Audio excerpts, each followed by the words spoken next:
Hello, my fellow students. This is a continuation of our lesson on the weather. Last lesson taught you how to describe weather using words like sunny or cloudy or rainy.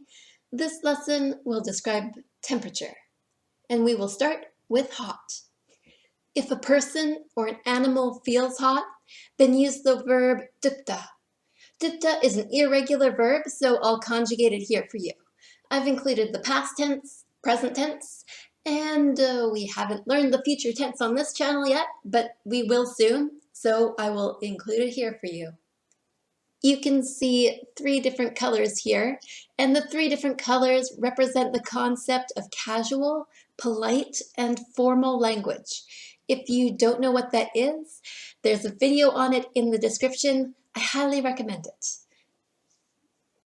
Remember, this word dupta only refers to the feeling of being hot, so only use it for people and animals. For example, I am hot, 저는 더워요, or my dog is hot, 제 개는 더워요. You would never use dupta when talking about a pizza, for example, because pizzas don't have feelings. If an inanimate object like a pizza is hot, use the verb duggupta. It can also describe animate living things, but duggupta does not describe the way you feel, but rather the temperature that you are. Feel free to use either duggupta or dupta when describing people and animals, but only use duggupta when describing objects that do not have the ability to think or feel. And wouldn't you know it, dukupta is also an irregular verb, so here it is conjugated for you. And let's turn down the heat a little bit and talk about warm. Dadet hada. This one is not irregular. We can conjugate it like normal.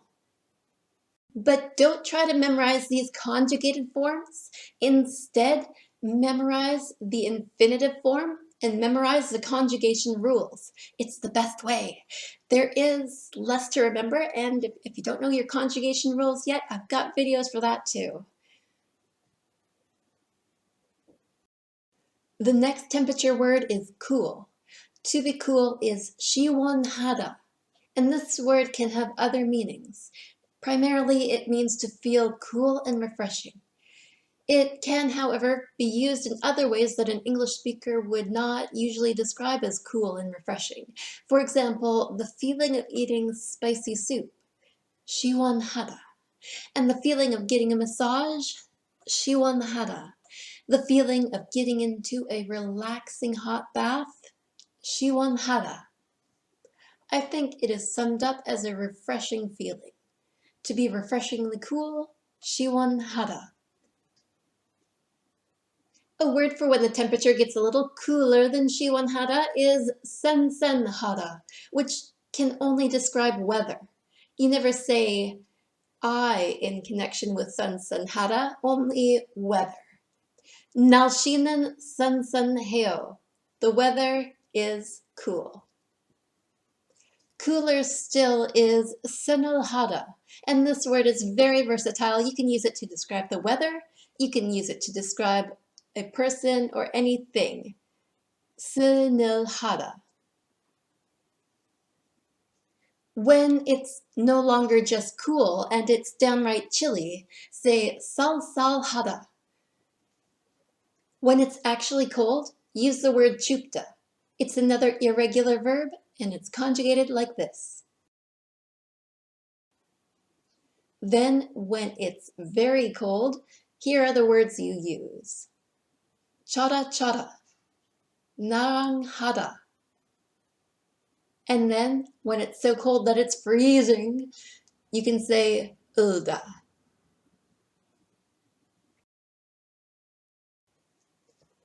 So there is your little thermostat of temperatures.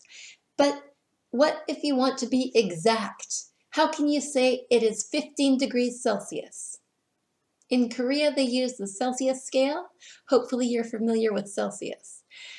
Anyway, to say 15 degrees Celsius, it is 섭씨 15도입니다. Subshi is the word for Celsius, and do is the word for degrees.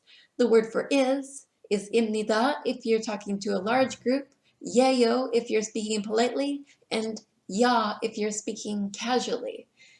If you aren't already familiar with the Korean words for is, head to the video in the description. Notice the word order here. Celsius, 15 degrees. The word for degrees, do, is a counter word. And counter words, you may recall, always go after the number. If you don't know what counter words are, don't worry too much, but there is a video in the description if you're curious. It's funny, these vocabulary videos usually stand on their own pretty good, but you get so much more out of them if you have a broader understanding of the language. So now here is all the vocabulary we learned in this lesson. This chart is linked below, as well as a transcript of the lesson, and all the videos I mentioned throughout the lesson. And a link to my merchandise shop. Have a look. And as usual, my fellow students, thank you for studying with me.